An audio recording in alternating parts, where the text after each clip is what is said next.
तो जब भी हेल्थ चेकअप कराना होता है तो हमें यहाँ पे एक तरह से हेल्थ इंश्योरेंस मिलता है। VZP करके कंपनी है, ये एम्प्लॉयर की तरफ से मिलता है और इस इंश्योरेंस से हम किसी भी जनरल प्रैक्टिशनर से पहले रजिस्टर होते हैं और उसके बाद में जाके हम हेल्थ चेकअप करा सकते हैं अपना। तो मैंने यहाँ कुछ लिस्ट निकाल के रखी है और बात करके ज़रा कोशिश करते हैं अगर इनमें से कोई हमको बता सके कि कब क्या अपॉइंटमेंट अवेलेबल है।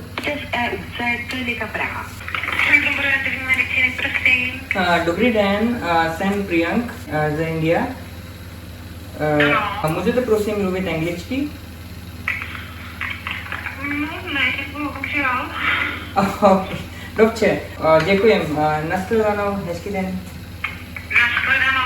अब ये बड़ा लफड़ा है यहाँ पे कि कई लोग जो है रीजनल लैंग्वेज यानी चेकी समझते हैं, तो मतलब ऐसे केस में या तो आपको आती है तो कंफर्टेबल है, नहीं तो अंग्रेजी में बोलने वालों को पकड़ना पड़ता है। तो मैंने अपने एक लैबमेट को बोला है, उसने एक ठीक ठाक जगह निकाल के दी जो अंग्रेजी में बात कर सकता है। तो आई थिंक मैं उनसे बात करता हूँ जो मेरी लोकेशन के पास में रहेगा और मेरे ख्याल से ये वाला सही है। यहाँ पे रजिस्टर करके और फिर इधर मैं बात करके सेट करता हूँ, ठीक है। तो रिसेप्शन पे बात हुई और सप्ताह भर आगे की डेट दी है। ब्लड सैंपल कलेक्ट किया जाएगा और यूरिन सैंपल एक तरह से फ्रेशली मॉर्निंग में उठ के और फिर देना है। तो फर्स्ट यूरिन सैंपल मॉर्निंग का। 1 week later. Good morning. आज ब्लड टेस्ट और यूरिन टेस्ट के लिए जाना है और सुबह का फ्रेश यूरिन लेना है मॉर्निंग में, भूलना नहीं है। अब ये है अपना कलेक्शन वायर जो मैं कल लैब से आते हुए लेके आया था और ये अपना बाथरूम। काम शुरू करते हैं। अब क्या बाथरूम में लेते हुए भी साथ रहोगे बेशर्मो? कैमरा बंद करो। Finally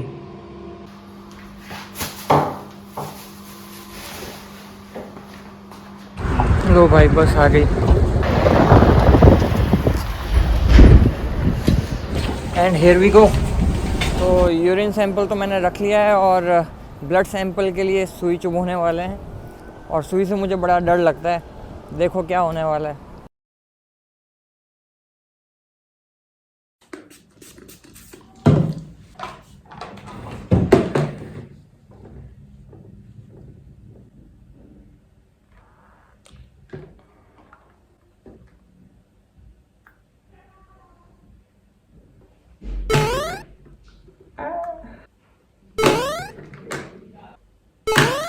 And the last one.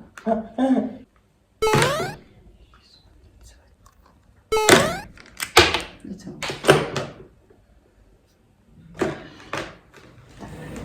अरे मुझे चक्कर आने लग गया अब। खून चूस लिया यार उसने तो, मतलब बैक टू बैक वायर लगा दी। मतलब मुझे लगा अब हटाएगी तब हटाएगी, हटाई ही नहीं थी। राइट हैंड में सारा दर्द होने लग गया। नहीं मतलब वो वाला नहीं जो आप सोच रहे हो, वैसे जेन्युइनली दर्द होने लग गया। खून की ऐसे कमी सी फील होने लग गई यार। और अभी आने को बोला है वापस, सप्ताह भर बाद में मिलने के लिए ये अपॉइंटमेंट दिया है वापस से जीपी का, जनरल प्रैक्टिशनर से मिलने का। तो रिपोर्ट डिस्कस होगी और फिर देखते हैं कि क्या निकल के आता है। 1 week later. डॉक्टर के अपॉइंटमेंट का टाइम आ गया है और ज़रा जाके देखते हैं क्या बोलते हैं डॉक्टर। यहाँ पे ये मेरे पास जैसे मैंने बताया था हेल्थ इंश्योरेंस कार्ड है और इधर एक तरह से लैंग्वेज सेलेक्ट कर लेते हैं। तो let's say English, insert the ID card. तो ये यहाँ पे आईडी कार्ड इंसर्ट कर देंगे तो उसी के साथ एक तरह से ये यहाँ पे पहचानेगा you are in order, wait for the prompt, that's all. तो डॉक्टर की विज़िट तो मैं करके आ गया और उन्होंने ब्लड और यूरिन रिपोर्ट मेरे साथ में शेयर की और उसके बारे में बताया, जो तो मैं आपको अभी बाद में बताऊँगा।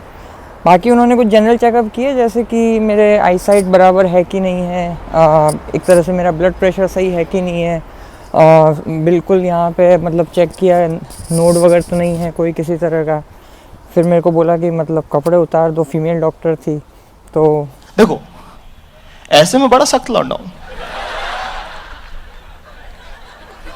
लेकिन यार यहाँ में पिघल गया। नहीं ज़्यादा आगे मत पहुँचो आप।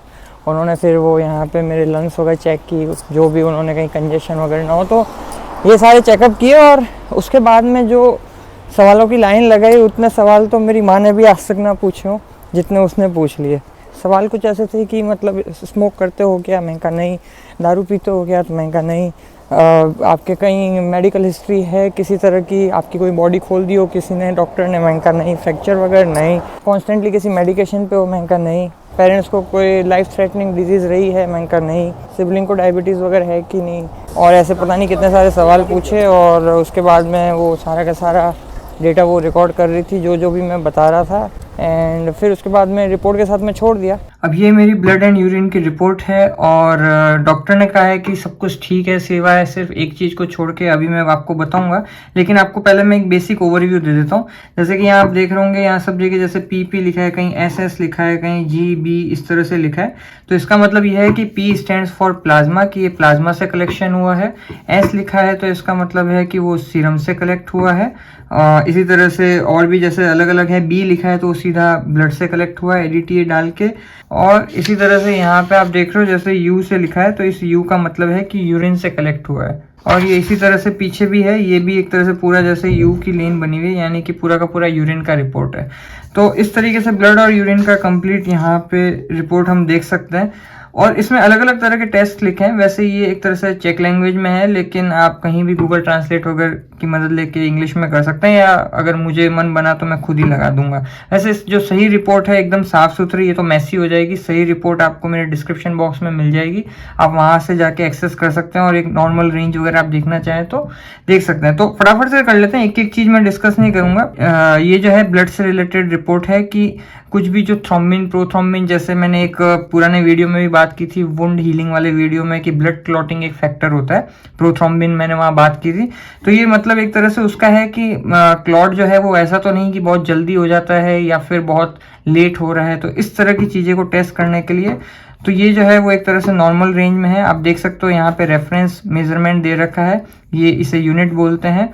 और ये जो है जितना एक्चुअल रीडिंग मेरी आई है, और ये एक तरह से इन्होंने एक रेफरेंस पॉइंट बना रखा है। तो जैसे कि आप देख सकते हैं कि यहाँ से लेके ये जितने भी हैं, ये बीच के अंदर स्टार बने हुए हैं। तो इसका मतलब है कि ना कम है ना ज्यादा है, जितना रेंज में होना चाहिए ये उतना ही है। अब इसी तरीके से यहाँ पे सीरम के अंदर देखें तो बहुत सारे इन्होंने सोडियम, पोटेशियम, क्लोरीन, कैल्शियम, इस तरह के जो मैग्नीशियम, ऐसे बहुत सारे टेस्ट किए हैं, यही देखने के लिए कि सारा सॉल्ट कॉन्सेंट्रेशन बराबर है कि नहीं है। इसी तरह से यहाँ पे आप देखोगे कि जैसे ALT, AST, इन सब की मैंने फुल फॉर्म यहाँ दे रखी है, हालांकि इतना ज़रूरी नहीं है, पर और आपको वैसे समझ भी नहीं आएगा, मेरी राइटिंग बहुत ही ज़्यादा ख़राब है। लेकिन ये सब जो है एक टेस्ट वो बता रहे होते हैं कि बेसिकली आपके यहाँ पे लीवर का कोई प्रॉब्लम तो नहीं है, क्योंकि लीवर का प्रॉब्लम होगा तो ये जो ALT, AST, GGT इन सब की रीडिंग है ये थोड़ी फ्लक्चुएट करना शुरू कर देगी। इसी तरह से ब्लड के अंदर प्रोटीन भी होता है, तो ये एक तरह से टोटल प्रोटीन है, जैसे कि 75 ग्राम पर लीटर है। अगेन वो भी रेंज के अंदर ही है, लेकिन मेजोरिटी उसमें एल्ब्यूमिन होता ही है। तो यहाँ पे आप देख सकते हैं, और अराउंड 2/3 जो है एल्ब्यूमिन है, और वो भी एक तरह से रेंज में है। तो प्रोटीन भी जहाँ तक बात है वो सही आया है। ग्लूकोज की जहाँ तक बात करते हैं कि कोई डायबिटीज या ऐसा कोई सिम्टम तो नहीं है, तो अगेन वो भी एक तरह से रेंज के अंदर ही आया, तो वो भी ठीक है। फिर बात करते हैं लिपिड मेटाबॉलिज्म की। तो लिपिड मेटाबॉलिज्म क्या होता है, अगर आपको नहीं पता है तो मेरा एक पिछला वीडियो जाके देख सकते हैं। तो यहाँ पे जो मेटाबॉलिज्म में जैसे कोलेस्ट्रॉल, ट्राइएसाइल ग्लिसरॉल, और ये जो HDL, high density lipid, low density lipid, ऐसे अलग अलग तरह के होते हैं। अगेन वो सारे भी रेंज में है। तो मोटापे की समस्या या ऐसा कुछ, या मोटापा ना भी हो, अंदर ही अंदर कुछ पल रहा हो, हार्ट अटैक वगैरह के चांसेस हो सकते हैं, तो इन सब के लिए अगेन यहाँ पे भी ऐसा कोई इशू नहीं है। TSH is like thyroid stimulating hormone, और FT4 is like free thyroxine. तो ये बेसिकली टेस्ट कर रहा होता है कि थायरोक्सिन मतलब एक तरह से कितना आपके कंट्रोल में है नहीं है। तो अगेन यहाँ पे भी ये सारी रिपोर्ट्स नॉर्मल है। विटामिन के अंदर यहाँ पे इन्होंने 2 विटामिन चेक किए हैं, एक तो फॉलिक एसिड वाला और एक विटामिन B12 चेक किया है। तो अगेन वो भी आप देख सकते हैं यहाँ पे, जैसे कि नॉर्मल रेंज में ही है, तो यहाँ पे भी कोई प्रॉब्लम नहीं है।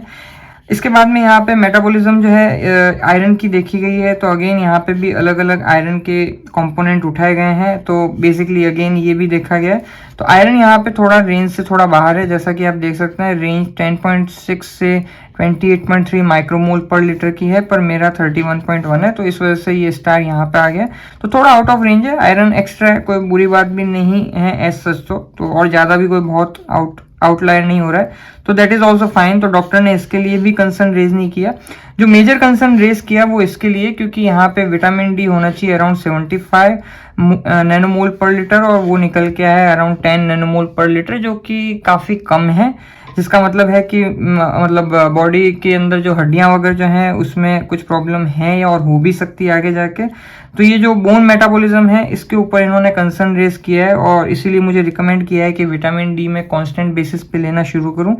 बाय द वे, आज से कुछ 5-6 साल पहले जब मैं पीएचडी कर रहा था तो इसी की रेंज अराउंड 25 के तकरीबन थी, मैंने करवाया था तब। लेकिन मुझे लग रहा है मैं यहाँ पे यूरोप में आया और सनलाइट से एक्सपोजर वगैरह होता नहीं है, तो इस वजह से ये और जो है वो डिक्रीज हो गया और अराउंड 10 चला गया। और सनलाइट और विटामिन डी का फंडा भी मैंने अपने एक पिछले वीडियो में बता रखा है। इसी तरह से जैसे विटामिन की भी जो मैंने बात की यहाँ पे, उसमें विटामिन आपको नहीं पता इन केस, तो वो भी आप मेरा पिछला वीडियो जाके देख सकते हैं। और इसी तरह से यहाँ पे बाकी जो है बेसिक कुछ टेस्ट हैं, वो सब में यहाँ पे अब यूरिन का टेस्ट है, तो अगेन वहाँ पे कोई ग्लूकोज है कि नहीं, वहाँ पे कोई प्रोटीन तो नहीं आ रहा, तो ये सब नेगेटिव है, आने भी नहीं चाहिए यूरिन के अंदर।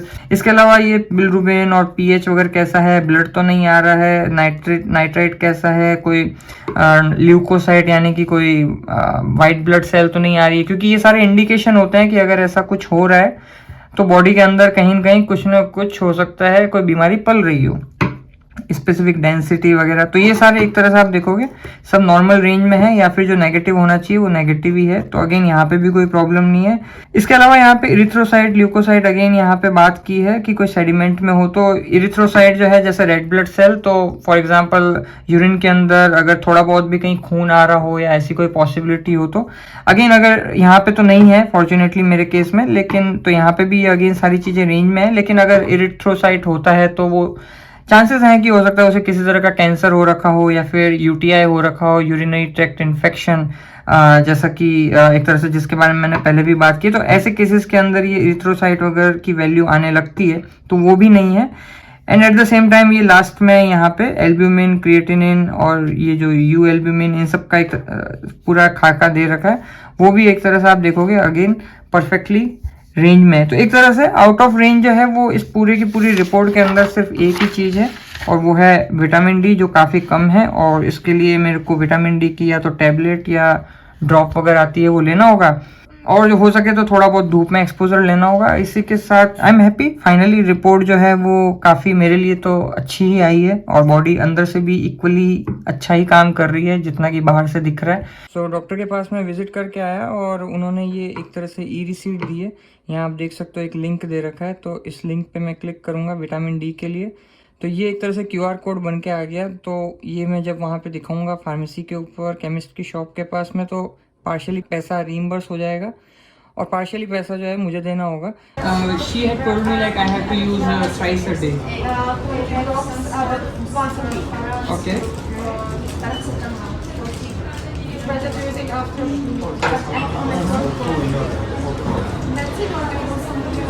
Nothing else. विटामिन डी की ड्रॉप तो ले ली है और अब उसको लेना है क्योंकि काफ़ी कम हो गया है। खैर, जैसे जैसे ये वीडियो चलता रहेगा पैसे बनते रहेंगे, मैं ड्रॉप लेता रहूँगा, टेंशन नहीं।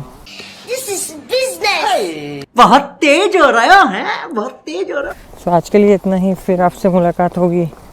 जय विज्ञान।